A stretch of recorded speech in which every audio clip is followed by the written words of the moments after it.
Your home on the stream to enjoy unobstructed views on the Blue Jays is live on the YouTube channel, the On Fek Circle, the misadventure that streams at you live every Tuesday, 6 p.m. Eastern Time.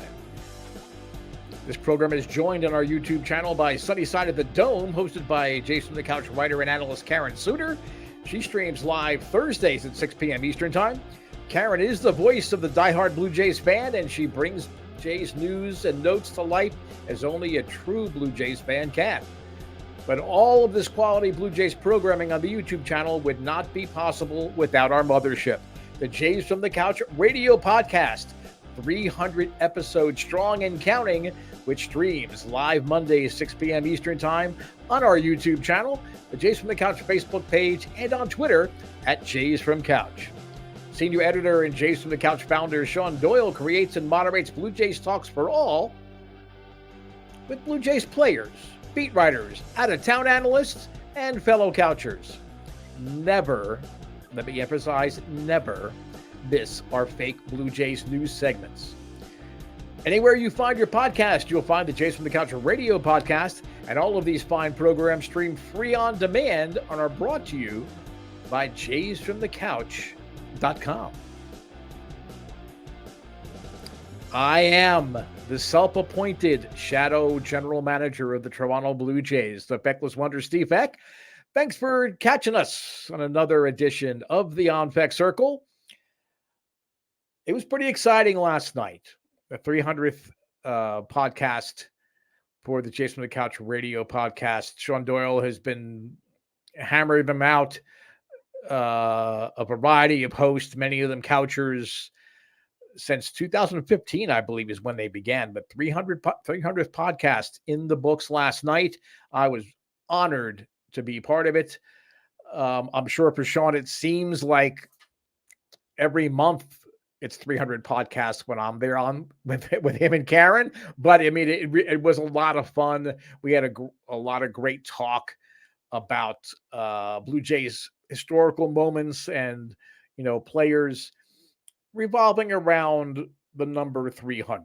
Karen had a great list of 300, RBIs and 300 homers. She had a great bunch of things. Shaun and I, when you hear Karen talk about the Blue Jays, you're almost in awe because she is a girl with Blue Jays colored glasses. I mean, she truly loves her Blue Jays. Not that all of you out there that are Blue Jay fans or that Shaun and I don't, but it's very, very special when you hear Karen talk about things that strike a note with her. So that made the podcast extra special. I got to do a couple of fake news segments, which basically I think is my signature. Aside here from the On Fek Circle, that's kind of like my niche there on the podcast. Yeah, I say lots of stupid stuff and get people riled up, but I love the fake news segment. I think it's the best thing out there on Blue Jays podcasts. Shaun was gracious enough and Karen to let me kind of carry the ball yesterday, so it was terrific. But tonight, we're going to play a game, if you will. And I call it Cheers, Beers, or Tears. I'm going to have a couple of different topics, and I'm either going to cheer them because they make me happy or I'm excited about them. Beers, it's either going to make me so angry or get me, so frustrated that I have to drink to get through talking about the topic, or tears, something that is really unfortunate or sad or doesn't have much hope going forward. So if you're watching here on the live stream, as we throw out the cheers, beers, and tears, let us know. Put it in the comment section, whether you're on YouTube, whether you're on Facebook, if you're on Twitter, pop in your little comment there. Share with us. Let's have a conversation about what you think. I mean, is the topic I'm talking about, does it bring you cheers? Does it want to make you drink beers, or is it bring in tears? So make sure you do that. And that's with all of the shows anytime. This is a conversation. We do this to have conversations with fellow Blue Jays fans and baseball fans. You don't have to be a Blue Jays fan to enjoy the On Fek Circle or the Jays from the Couch Radio podcast or Karen's Sunny Side of the Dome. I mean, it helps because we kind of focus on the Blue Jays more than other things, but we really want you to be a part of it. It's we may be the people speaking into the microphones for the majority of the 30 or 45 minutes, however long the shows may be lasting, but it's really about you and engaging you in conversations about our favorite team. I kind of took a night off of baseball last night. I mean, I didn't watch the debacle that was the Jays White Sox game last night. Even with, I mean, Josh Harrison's one of my favorite baseball players. Even with him playing and obviously, the Jays, being on, I actually just kind of took a break after I was so up after the 300th podcast recording. I just sat back and watched a documentary. It was about Fats Domino and Dave Bartholomew and the roots of rock and roll, New Orleans R&B music. It was just fantastic. So I just kind of decompressed, trying to kick around some ideas for the shows here tonight. I have a couple of ceremonial first pitches before we get to our cheers, beers, and tears segment. We also have a Blue Jays bedtime story about the best outfield of the expansion era. My contention is it patrolled the turf at Exhibition Stadium, but we'll get to that at the end of the show. Again, I mentioned the 300th podcast. If you haven't watched it yet, please do go back and check it out on YouTube, on Facebook. If you go back to Jays from the Couch's Twitter account at Jays from Couch, you'll find the link to the podcast. It's well worth a listen, to just go back and think about all that's happened over those 300 episodes. So I definitely recommend that you do that. And you may have heard that Jays from the Couch has our first ever fantasy baseball league. Division winners will have $50. We have two divisions donated in their name to ALS Canada as part of the Jays from the Couch versus ALS campaign. And the league champion will have an additional $100 donated in their name, as well as winning a terrific prize package valued more than $300 that our founder, Shaun Doyle, has put together out there. Needless to say, I am not going to be a division winner, nor am I going to be a league champion. I'm just trying to win a game. After going 2-0, I've lost 8 in a row. Sean's team, Doyle JFtC, and another podcast friend of ours, Christian Rao, Orioles fan, but we love him anyway. His podcast, Rao Report, he and his buddy Billy Graves have a series of terrific shows on Slasher Sports. I really, really recommend that you check out all of their programs. But Christian's team at the Rao Report, they have the 2 first-round buys. Season's not over yet, except for the Fekless Wonders. Okay, my season's over, but you should check it out. I mean, you can search the league on Yahoo, but if you go to Facebook and you look up Jays from the Couch Fantasy Baseball League, you can catch the weekly updates, little tidbits that we share throughout the week. So I want to make sure that we invite you to do that as well. The other ceremonial first pitch is actually kind of a big thing. The first round of All-Star voting results was released today, and there are 4 Blue Jays that are either leading their category or, in the case of the outfield, among the top 3 vote getters to start the All-Star game, which will be held at Chavez Ravine Dodger Stadium in July. Alejandro Kirk, who seems to be, when you look at social media or even watch, various MLB-related type of programs, he seems to be a sentimental favorite. He is leading the catchers. Vladdy has attracted the most votes at first base. Bo, the most votes at shortstop. And George Springer, along with Aaron Judge and Mike Trout, are among the top 3 vote getters to start in the outfield for the All-Star game. Now, if we're going to be honest with ourselves, I think we would say that Kirk and Springer of those four are probably the most deserving. I mean, Vladdy and Bo are star power, and they're just so exciting to watch. And that's kind of the lure of having fans vote for the players they want to see start the All-Star game. So, I mean, it's certainly a great honor, and it's terrific if you're a Blue Jays fan. The thoughts of having four guys be in the starting lineup for the American League. But if we're honest with ourselves, there are several first basemen that I think uh, are deserving of the starting nod over Vladdy. Vladdy has the best power peripheral numbers, but you've got guys like Luis Arias of Minnesota who is hitting. He was hitting over 350. I know going into the weekend. I didn't check his stats before the show here tonight. And Bo, I mean, there are several shortstops that are probably offensively outproducing Bo, but it's pretty exciting.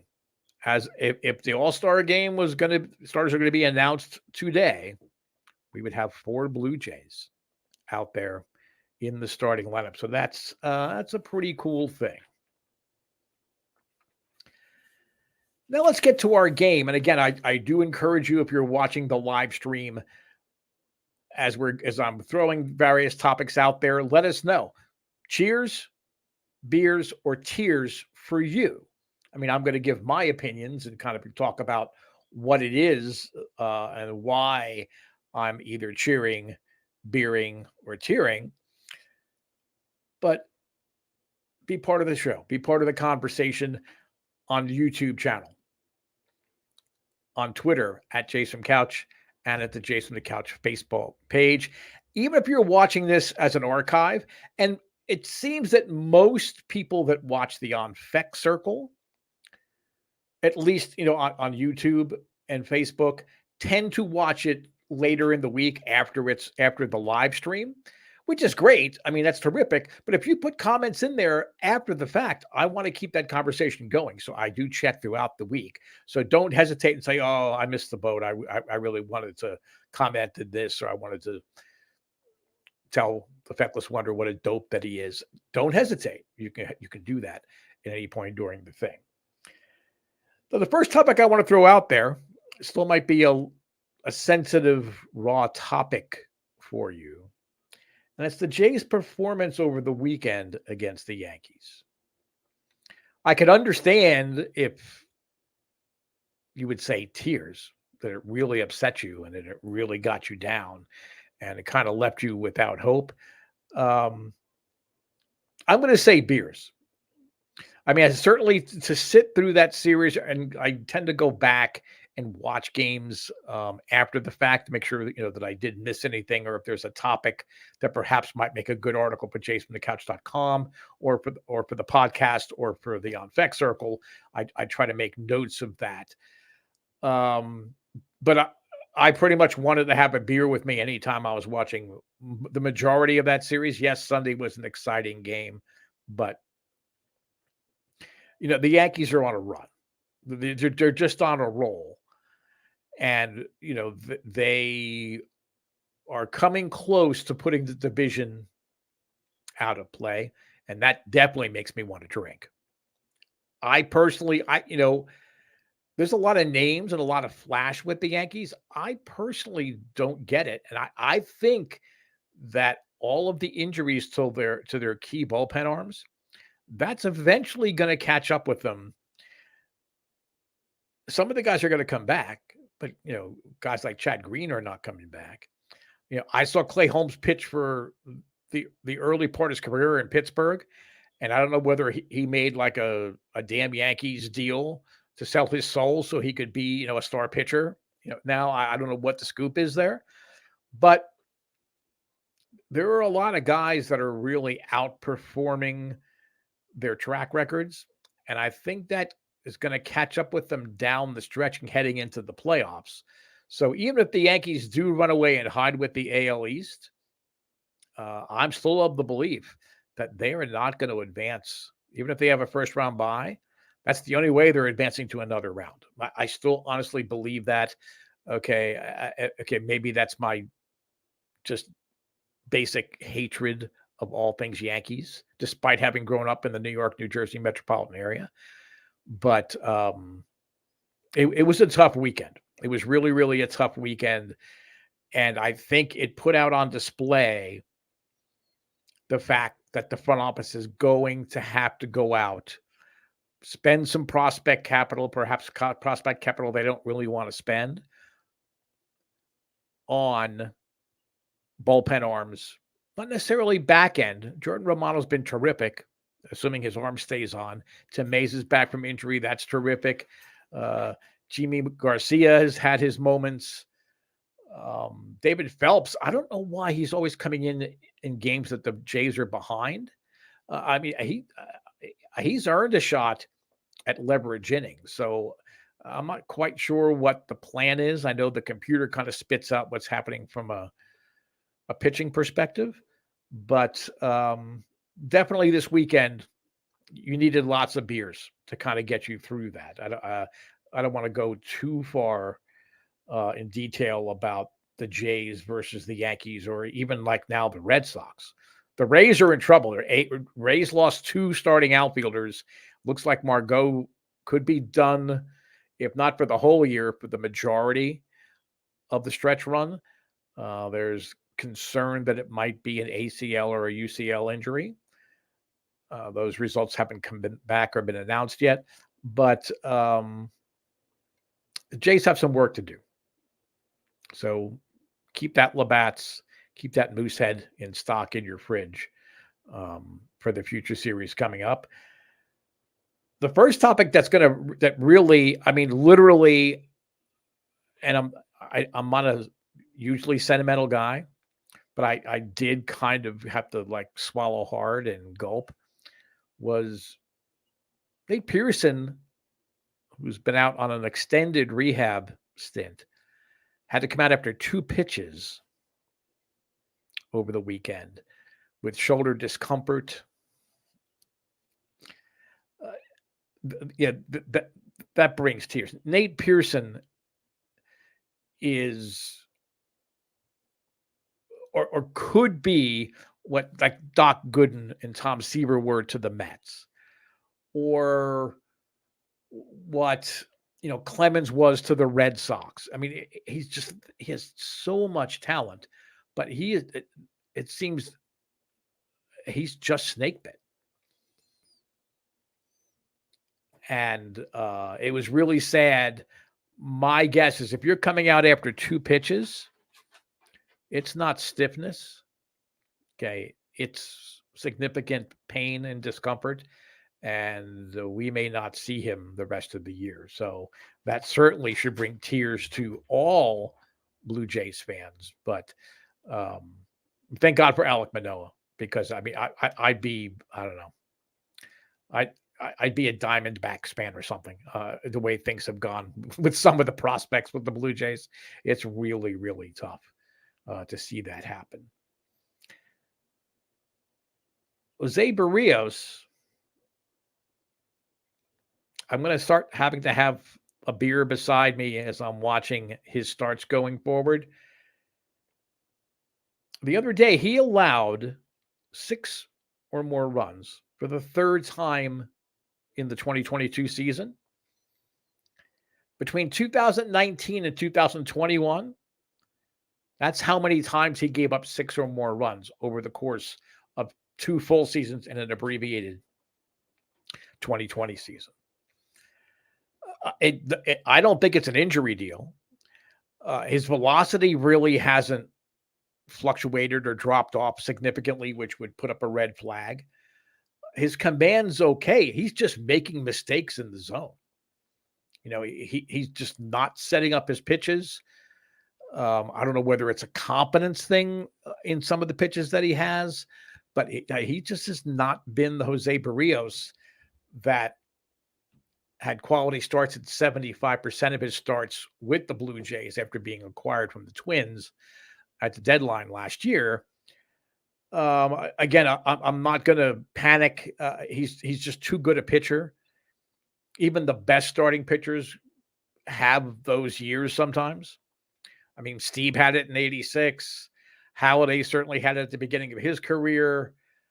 But the way he's performing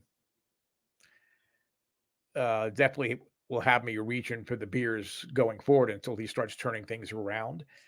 And that has a carryover effect on the next thing that's got me wanting to drink before I watch a Blue Jays game, and that's the bullpen. I'm not talking about the primary leverage guys. Jordan Romano has been terrific. Has he had a hiccup there and there? Yeah.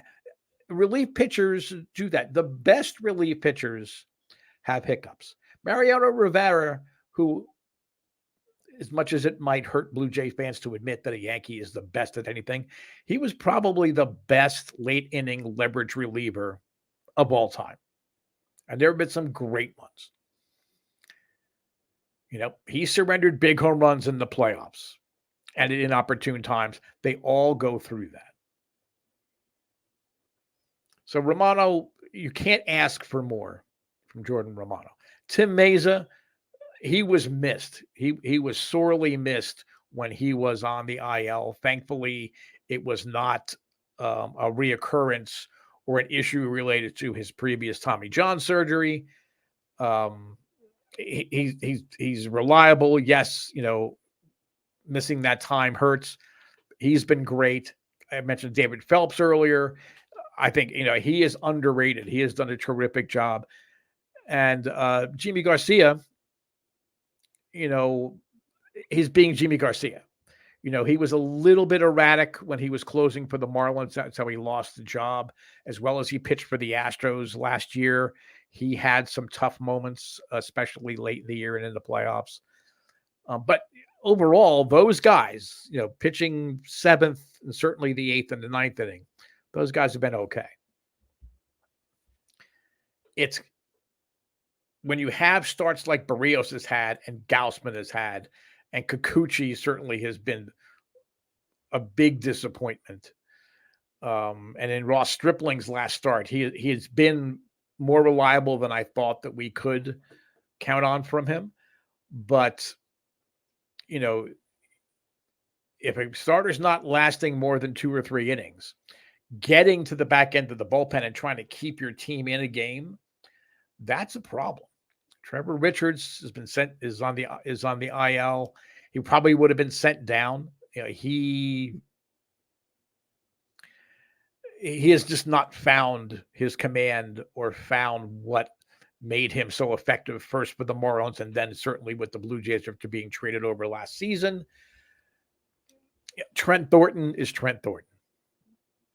You can't rely on Trent Thornton. Good team guy, works hard.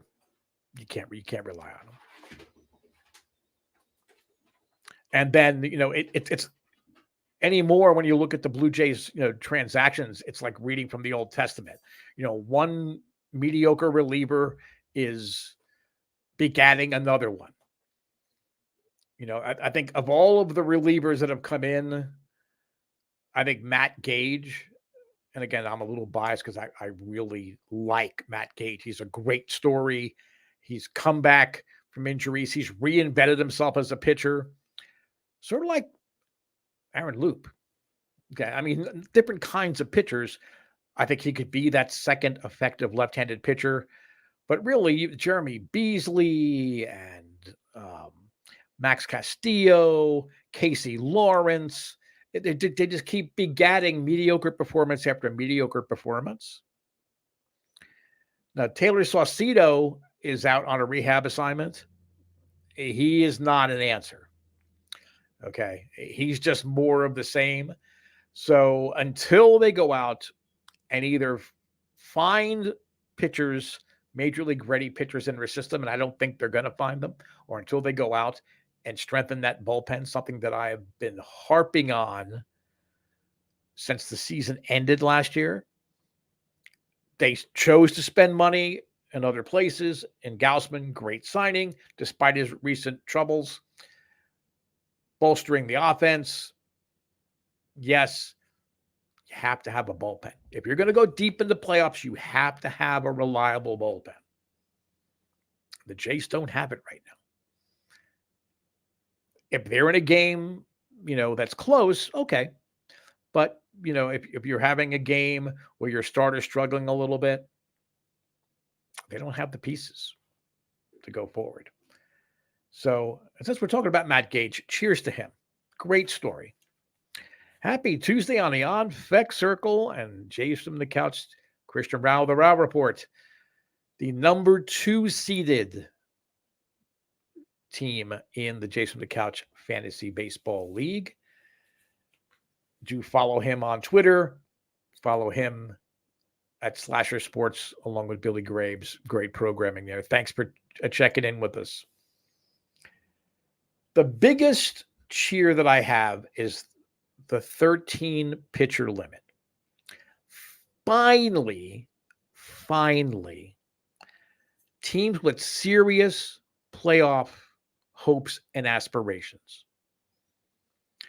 can get their bullpen sorted out, get people slotted into roles. So as you go into the All-Star break and then toward the deadline and down the stretch, you know what you have and you know what you need to shop for if you do not have it. We've been talking about the Jays bullpen, but thank God this 14-man pitching thing was just stupid. And I don't want to hear about, there was the lockout, the shortened spring training, blah, blah, blah. Stupid. Stew with a capital PID. Stupid.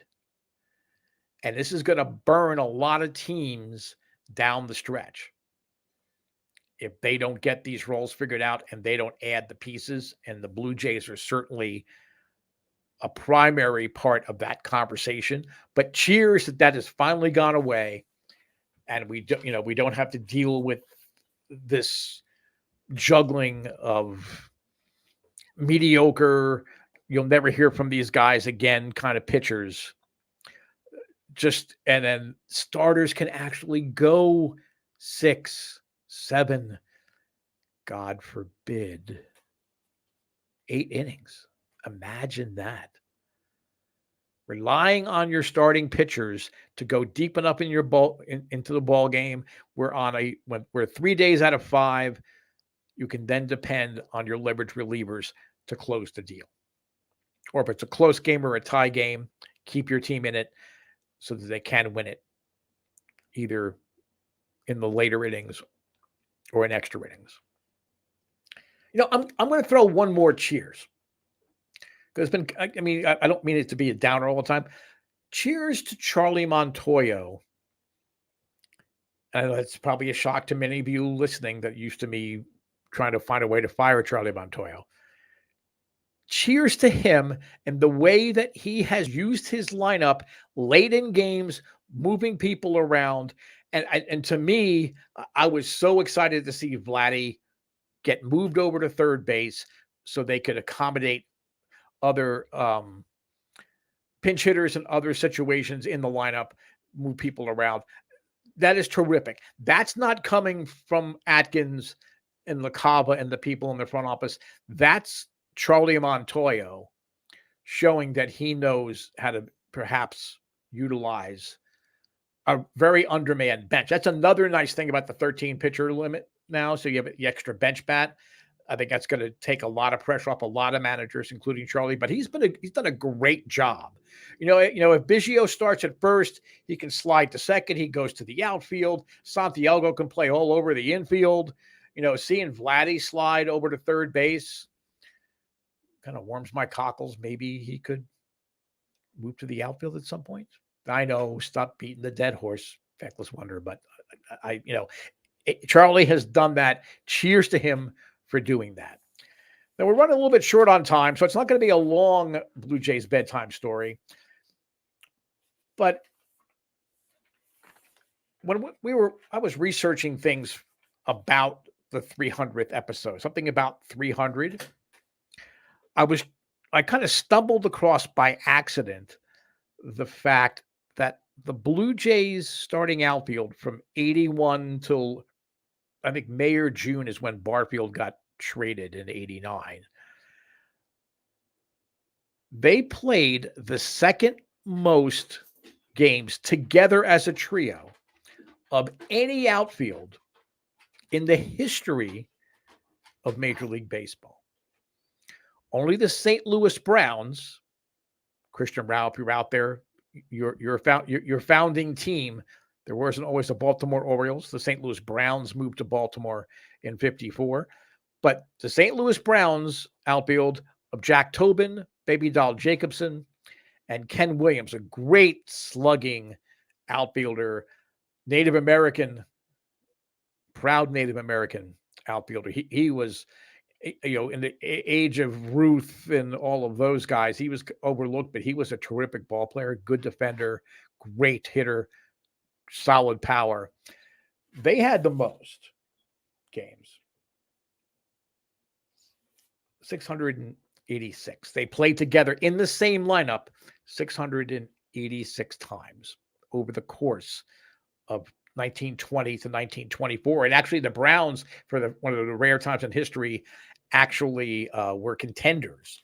They were up against the Yankees, which didn't help, but they were actually contenders. But second was the outfield of George Bell, Lloyd Mosby, and Jesse Barfield. Now you can say, look, great, they played more games together, so what? It's not as commonplace as you would think, having three above average to all-star level outfielders playing in the same lineup on a regular basis. In the expansion era, which is 1961 to the present day, far and away, they had the most games together as an outfield. And when you think of teams like the Yankees or the Red Sox, you can think of two outfielders. Even the Mariners, when they had Buhner and Griffey, the other guy was kind of platooned or rotated in and out. You didn't have an outfield like George Bell in left. Not a great fielder, but a league MVP in 1987. One of the best seasons I've ever had the pleasure to watch from beginning to end. 2 all-star appearances, which I was shocked it wasn't more. 3 Silver Sluggers. He was just a feared hitter. In a game that was more small ball in the 80s, he was a feared slugging outfielder. Then you had Lloyd Mosby. 1,392 games, 1 all-star appearance, 1 Silver Slugger. And you wouldn't think that. And that was one of the tidbits that Karen kind of threw out there, and we were all a little surprised at how high up on the home run and RBI rankings that Mosby was. Terrific defender, good base stealer. Really good base stealer. And then you had the rocket arm of Jesse Barfield in right. Offensively, I think we think more fondly of what he did offensively, though he did win the Silver Slugger and he did have 1 all-star appearance. But he won 2 Gold Gloves, and he won them with his arm. I don't know, and I saw Roberto Clemente not only in person, but I saw him for many, many years. Ichiro was terrific, great arm. I don't know that I've seen Dave Parker. I certainly saw on a regular basis. I don't know that I've ever seen a better outfield arm, more accurate outfield arm than Jesse Barfield. So I contend, because of their consistently there in the 80s, from 81 to 89, like late 81 to early 89, I contend the Toronto Blue Jay fans can brag that during the expansion era, they had the greatest outfield threesome in Major League history. I'm probably wrong, and I'll probably hear about it, but I don't think I am. We're out of time. Thanks, as always, for tuning in to the On Fek Circle, Tuesday, 6 p.m. Eastern Time. Coming up on, it might actually be tomorrow night. Usually it's Thursday, 6 p.m. Eastern Time. I believe Karen is going to be doing her show on Wednesday due to some game conflicts. Always tune in. It's always a great view, always a great listen. And, of course, Jason on the Couch Radio Podcast, 300th episode. Make sure you go back and check the archives on our YouTube channel and our Facebook page. If you didn't see it, I'll be back again next week, and we're going to talk more about shadow GM kind of stuff. Until then, thanks for watching.